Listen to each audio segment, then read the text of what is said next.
Introduce these as kind of a suite of patents. This is our most suspenseful episode ever. I don't know of anything on the market that exactly mirrors what we have.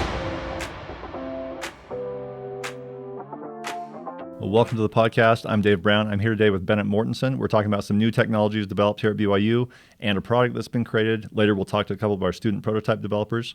But to start off with, Bennett, you want to tell us about the technology? We have some issued patents on this. Yeah, we do. So I'm going to give kind of an overview of the technology sector, like where the research is taking place, and then we'll jump into the patents.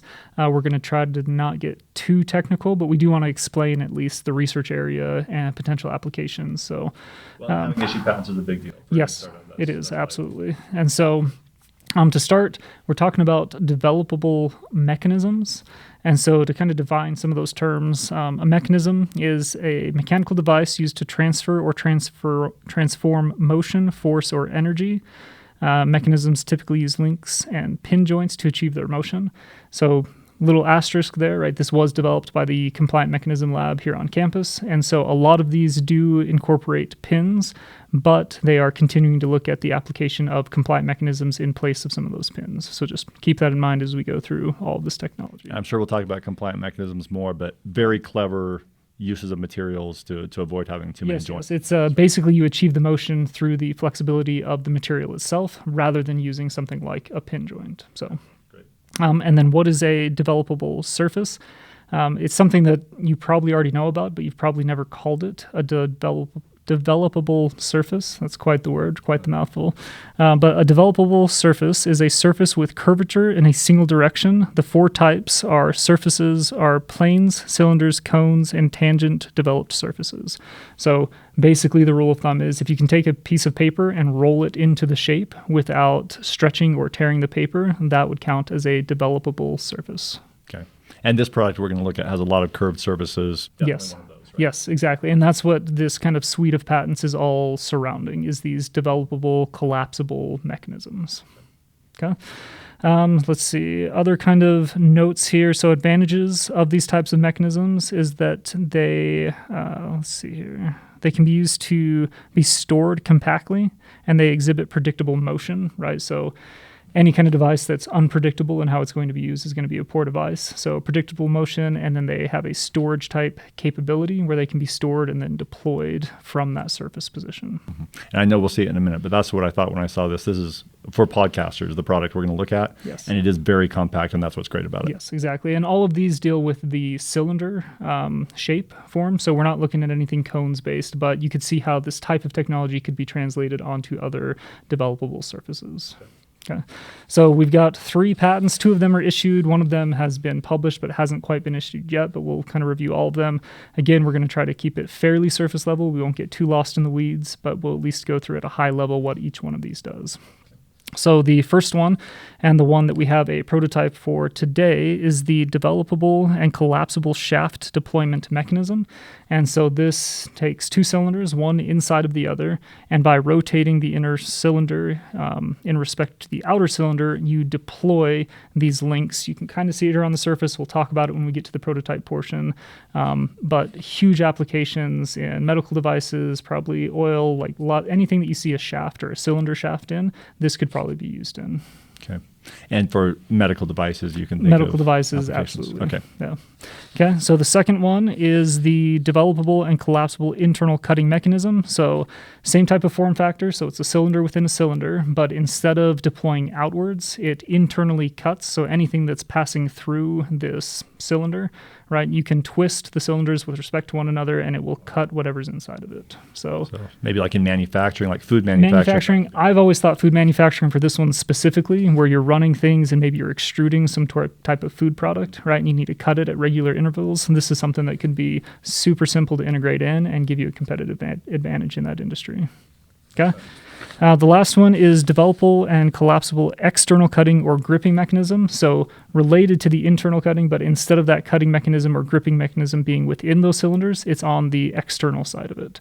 And so really, I introduced these as kind of a suite of patents because you could see how you might have a device, let's say in surgery, that incorporates all of these, right? Where you insert a tube and then you use that tube to grip tissues or organs, cut certain things that need cut, maybe deploy lights, right? Or deploy stabilizers, maybe deploy a stent, right? Something that needs to be inserted and then reliably moved into position. And so each one has value in and of itself, right? You could probably do any number of things in industry with it, but really together, I think you get this compounding effect of leveraging the benefits of each piece of technology into something that is better than the sum of its parts. Yeah, and I'm learning about these. I'm hitting this a little bit cold today, and so I'm learning about these technologies, and stent was the first thing I thought of. That makes a lot of sense, right? Yes, and a stent that you wouldn't have to, the stents, at least as I understand them, they are typically like thin mesh wire, right? Or a balloon that comes in and then you blow things up. And I'm sure that there's been lots of research and I'm sure they're very, very safe, right? But something that you could mechanically move into position to give you specified displacement, not just force, right? I think could be hugely impactful in improving the reliability of those types of surgeries. Well, terrific. So are there other products out like this? So like how novel is this invention? Fairly novel. We have 2 granted patents with one well on its way, right? So obviously it's novel enough to be granted the patents.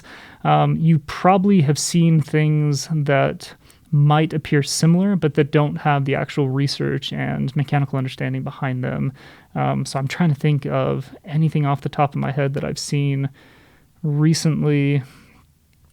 I honestly can't think of anything like recently. Like it is a new novel device, but anything that has a stowed and then a deployed position, right? So I'm thinking maybe like a pop-up tent, right? That might be something that you're familiar with that has similar storage capabilities, right? It's stored very small and then pops up very big. This has that kind of same capability, but I don't know of anything on the market that exactly mirrors what we have here. Yeah, actually, tents are exactly what came to mind for me as well, like compact camping stuff, where you're backpacking, trying to keep things small. Yeah. I've seen things that expand in clever ways, but never quite like this. Yeah. So possibly another application there. How do you see this technology changing the field that it'll be deployed in? Yeah, so it really depends on the field that you go into, right? We were talking a little bit about surgical. I think there's tons of applications, especially in the miniaturization of the technology to be used in laparoscopic type surgeries. They're already inserting a cylinder, so why don't we just have that cylinder be able to morph and deploy into useful states? But I think probably in oil and gas, I'm not super familiar with oil and gas, but they use tons and tons and tons of cylindrical shafts, right? So likely there's going to be some sort of application there where either inside of the shaft, it would be nice to be able to cut things off, right? Or deploy and expand. I think about steering mechanisms in the oil and gas industry where this, you could change the shape of the end of your shaft, right? And that could probably give you additional control over the steering under the ground that they're trying to achieve. So those are the 2 big ones that I see. And then any kind of automation or mechanization. We talked about food industry, right? Where if you're extruding some sort of food product and you need to cut that off at regular intervals, here's something that you can build into that has a small form factor that would fit within a shaft. So you could even have like a simplified process where you're extruding it into another shaft and you're just cutting it as it comes in so that you can continue to deploy it to the rest of the cooking process or whatever it is that you're doing. So like Cheetos or something. Yeah, right. And so there's tons and tons of applications. It really will be industry specific. Those are the 3 off the top of my head that I think automatically we jumped into. But honestly, if there's anything that uses a cylinder, right, a barrel, anything like that, you could probably find a good application for this type of technology in some way. Or what about pipes? Like I'm thinking like kind of a rotor-rooter thing, like cleaning out sewage pipes or something like that. This would do that. You can slide it absolutely. Yeah, I was watching a video the other day of somebody trying to track down a leak within a pipe, right, as one does. So, and I was thinking of this. I'm like, you could come in here, you could have a deployable borescope, right, so it pops out so that you're not getting damaged on the way in, pops out, you're taking a look around, okay, great, here it is, I need to push in another foot, now I need to expand and pull out all this gunk that's blocking the pipe, right, so something like that where this technology could be used. Yeah, and this is another situation where people watching the podcast are going to think of other applications. Yes. They know manufacturing things that we're not aware of. If someone is interested in this technology, it's available, right? Yeah, so this is available. I would love to see them pick up all 3 patents, right, just because there is so much strength here in capitalizing on the strengths of each one to build something even better. But if you have a specific application for just one of these, obviously we're willing to have that conversation and entertain a license for just that piece of technology. Okay, great. And I think the one we're focusing mostly on today is the shaft deployment mechanism. Yes. Is there anything else you want to tell me about that? The big thing with that one is that the industries that we have talked about so far, right, probably represent a significant capital expenditure for prototyping in those industries. And so we went much, much simpler with the prototype. So I don't want to spoil the surprise too much. We've got our interns here who are going to talk about the developmental process that they went through and the product itself. So yeah, I think I'll kind of leave that for them to talk about, if that's all right. Okay, well, and on the commercialization side, what steps are we taking with commercialization? Yeah, so this one I think is a great opportunity. We've talked about it in the past, but SBIR, STTR funding opportunities, specifically with this one, since we have granted patents and I believe continued research in this area on campus, it would be a great opportunity for STTR funding specifically, where you're transferring the research from the university. We can help kind of walk you through the process. We can introduce you to the Utah Innovation Center, who can help you write the patents. We actually have new contacts recently who will help identify grant opportunities within the SBIR, STTR kind of ecosystem. And we can actually help write certain portions of the grant utilizing AI, right? Obviously, you'll still need to read through everything and make sure that it's correct and make sure that the business proposals and budget and all of those things look good. But I think that that would be a huge opportunity for you to explore applications of the technology in a specific industry space, utilizing funds from the federal government to fund that entire effort, and leveraging the resources that we have here at BYU with the researchers and grad students who are continuing to look at this type of technology. And I'm guessing we probably have internally at Tech Transfer a report of 10 or 12 grant opportunities for this one, right? Yes, exactly. That was the one thing I didn't bring. I should have brought it to this podcast. But yeah, this one specifically, I think there's already been grant opportunities identified. So we would just hand that off to you, make the right introductions to the right people. And the cool thing with the AI grant writing is that it takes the time to write the grant from, several months down to about a week. Right. And so you can really get ahead and get in on this year's funding cycle rather than having to wait a whole another year, wait for the next cycle or the next solicitation to come out, which is great. And we've seen some tests on that. You can definitely do it in a week. Yes. So one path to go here is a startup company, like the product we're going to look at here. You could do a startup company with that and then maybe expand from that. And then that sort of company would want the SBIR grants, do all these things we've been discussing. The other option is maybe there's an established company, like I say, like a sewer company, who knows what, who sees this as just a tool that could be useful to them. They could license it for that purpose too, I suppose. Yeah, and I think that's also a great commercialization route. I talk about the SBIR. We're super willing to work with students if they want to come in and talk about this and kind of explore that route. Happy to have that conversation. But if you own a company that is operating in a space where you see a unique use case for this technology, reach out to us, right? We'll set up a license with you. We can point you in the right direction when it comes to, getting things prototyped or at least starting the process of developing your product. And having patented technology is huge for your company, right? You can set yourself apart, you can provide superior service in whatever industry that you're in, and you can protect against other people encroaching in on your space for at least 20 years. And these are recently granted patents, so it should be at least 20 years. Yeah, and sometimes people will watch an episode like this and think, well, I'm the end user. I am a company. I don't want to create this product. I want to buy this product from someone. It's kind of helpful for those people to reach out to us too. Yeah, I think so, because even if you're wanting to use the product but not necessarily create it, you probably know somebody. So if we have a conversation, right, and you're like, well, I get all my tools from so-and-so. Great, make an introduction to us to so-and-so. We'll show them the technology, see if it's a good fit for what they're doing. And if it's not a great fit for them, they might know somebody else in the industry doing something similar, right? So it's a great opportunity that even if you don't want to produce it yourself, but you see opportunities for it, let's have that conversation and see if we can't find that path to commercialization so that everybody can get what they want out of this. Okay, great. So we've created a lot of suspense here. This is our most suspenseful episode ever. So let's get James and Aaron up here and they can talk about the actual prototype and then we'll catch up in a minute. Okay, sounds great. So here at BYU Tech Transfer, we have a couple of students who work in our office and create prototypes of technologies, which is really great and something we've just been doing for the past year. It's been great. So we have Aaron, Earl, and James Monson doing that. Aaron, what do you study here at school? Yeah, so my background's in mechanical engineering, but currently I'm studying computer science, software engineering. Okay, so creating both some mechanical prototypes and then also some software, right? Yeah, exactly. Mm-hmm. Okay, great. And James, how about you? I'm a mechanical engineering major. Okay, so this is right up your alley. Mm-hmm. So We're all curious. Let's see, what product have you created with this technology? Yeah, so what we did is we took this, the compliant mechanisms research, and we made a deployable ring light.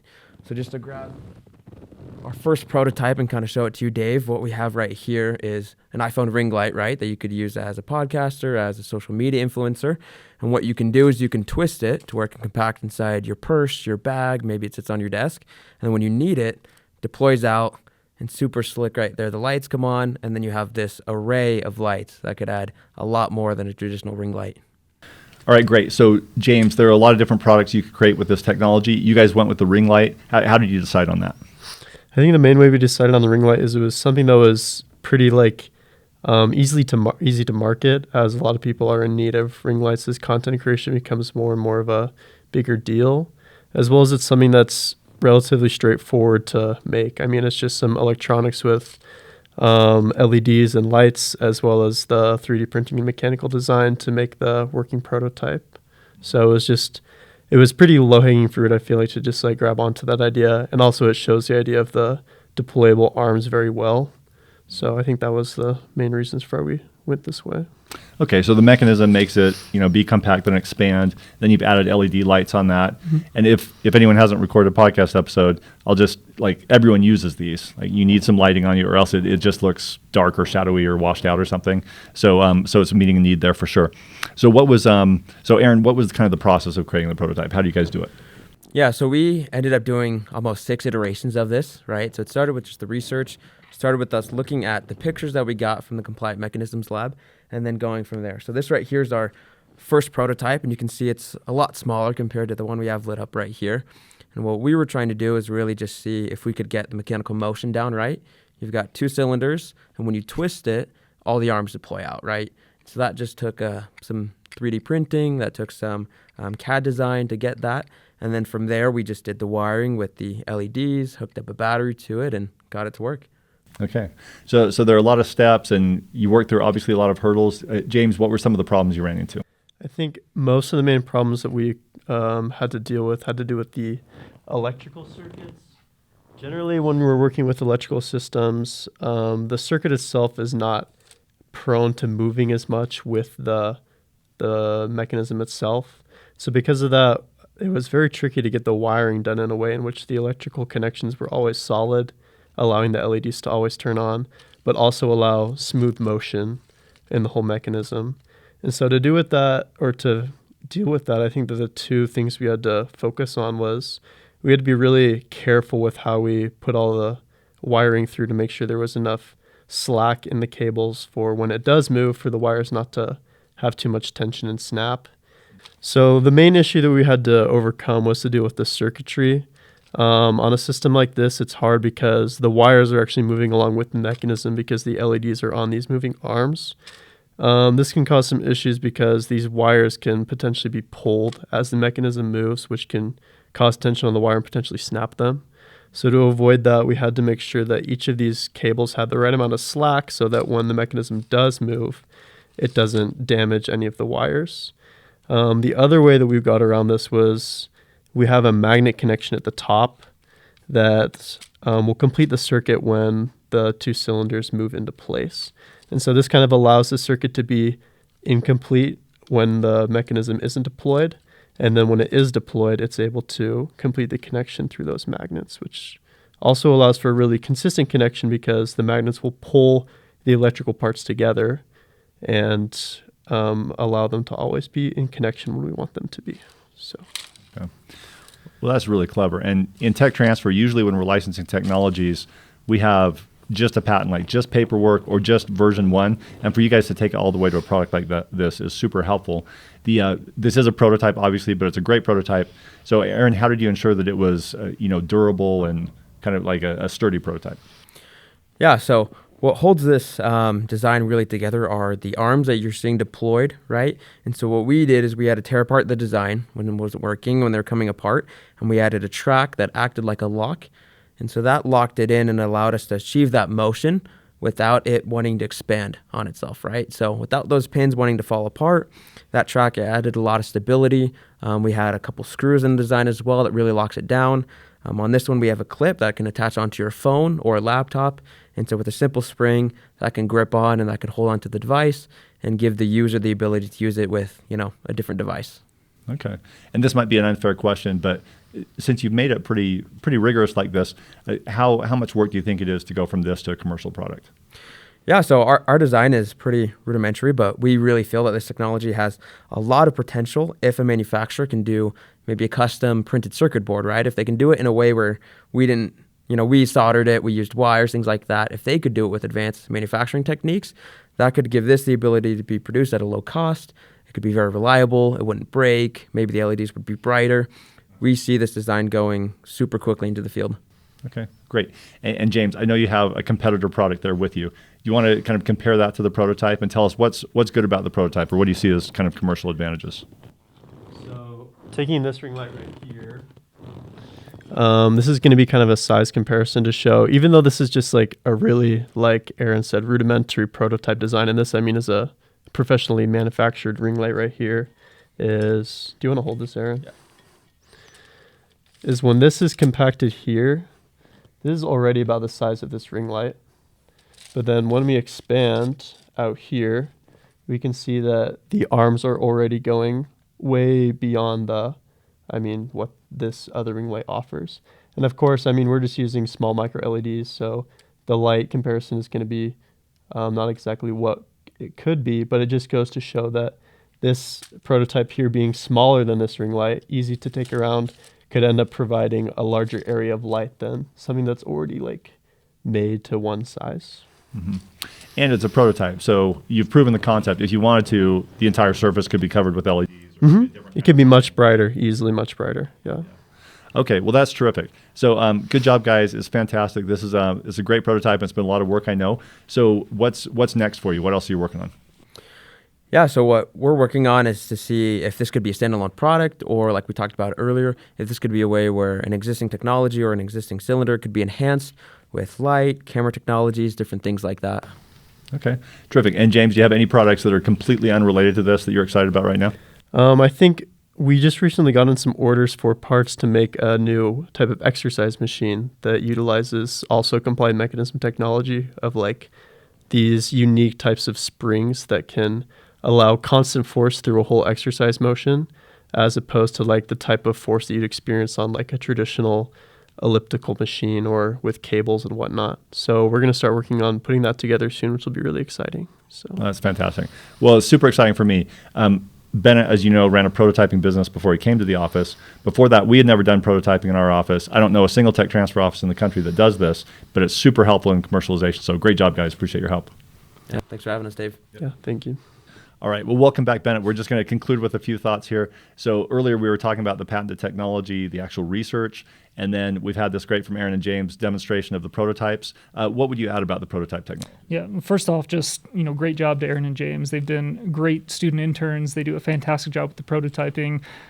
So much effort goes into something even this simple. Right. And the reason that we want to do that is so that the entrepreneur who comes in and picks this up doesn't necessarily have to. Right. So they have a really quick onboard to a product that is has lots of commercial potential. Right. People sell these all day long. There's no reason you shouldn't be able to sell something like this and help reduce the time to market and the complexity. Right. We can give you a bill of material. We can give you files. We can give you expertise onto what went well with this, what went poorly. We can get contacts for you for manufacturing, all those types of things. So that aside, I did want to highlight a couple things about the technology now with the visual aid. So this is the deployable shaft mechanism, is this one specifically. And so you can see you can have any number of rings, right? And so the more rings you have, the more depth you need, but there's no reason that you couldn't have 100 rings on something like this. And then conceptually, using that motion, you could see how if you insert this into, another pipe, right? So 2 cylinders within another cylinder, you could expand that and now create pressure against the walls, right? So moving things out of the way if you're in a surgery, if you're doing industrial drilling, right? So oil and gas, you can come in and secure your pipe to the walls of the shaft that it's in, right? And then insert another pipe. There's so many different applications just from this one use. And then that same motion where the cylinders rotate one to another, for the internal cutting mechanism, just picture a mechanism inside here, right? That's gonna close that off, and basically it would be sharp and cut off whatever's inside of there. And then the gripping mechanism, see, how would you visualize that? Maybe eliminate all these arms except 2. And so in the stowed position, those arms would be concurrent with the surface here. And then you expand it out, and they would come out and kind of grip whatever it is that you need, right? And you could also do a gripping mechanism on the inside, but specifically the external mechanism. So just wanted to use this as a visual aid to maybe drive home the concepts that we were talking about earlier with the patents. Okay, well, that's super interesting. I've been over here inventing new technologies, new products based on this technology. Yes. So what about, I saw this documentary recently where they were in Saudi Arabia or somewhere, and because it's really sunny out during the day, they had high-tech umbrellas employing to cover people. This could be some kind of umbrella or shade device too, right? Yeah. Well, I think I saw one in Singapore, right? And it was a deployable mechanism, but it was incredibly complicated, right? And so if you could have something like this where in its closed form, it's basically just a pipe, right? So you could have an antenna on top or whatever for dual use, but then it gets sunny out, right, or it starts raining, and it can just twist, right? So a simple motor in the base that twists that out, and you get this nice big canopy. And if you did multiple of them, so you get lots of coverage. Super simple product. Obviously something that people are willing to pay for, specifically governments, right? You could see it also implemented at Disney World or any kind of theme park, right? So yes, there's tons and tons of applications for this technology outside of what we did in our prototyping and outside of what we've already discussed. Okay, one more. Yeah. The one where it expands, like the cutting mechanism inside the tube. It could be like dilating futuristic sci-fi doors, like Robert Heinlein doors with doors closed. That'd be amazing. Yes, exactly. Right. Okay. Well, there are infinite possibilities, but super interesting technology. So any other thoughts on commercialization? We're looking for the right partner, right entrepreneur to take it at this point, right? Yeah, exactly. And the biggest thing that I tell people is don't be afraid to come have a conversation about it, right? Even if it doesn't end up being a good fit for you at this time for whatever reason, right? If it's undercapitalized or not interesting, or the use cases that you come up with aren't necessarily exactly things that you're interested in, that's okay, right? Come talk to us. We have lots of technology. We have this technology. If you really like the ring light, right, we will just give you all of these files, all of these designs, and point you in the right direction to make this into a product. If you want to use it for something else, happy to have that conversation. But don't feel like that by having the conversation you're going to get locked into using this technology, or you have to pick it up, or we're going to start hounding you about, acquiring a license. Like, we're in kind of the business of making connections, right? So even if you just come in and talk to us and we have a good conversation and we can connect you with somebody who's working on something that's not related to this at all, happy to help make that a reality for you. Yeah, so this is a very commercially savvy lab to work with, this group of inventors. We've commercialized many things. And then also for any entrepreneur, because of this prototyping, you're way closer to commercialization to the market than you normally would be with this type of technology. Right? Yes, exactly. So, okay, well, thanks for coming on and explaining it, Bennett. This is a great one. I'll be excited to see what happens with it. Yeah. And we'll be back with another episode.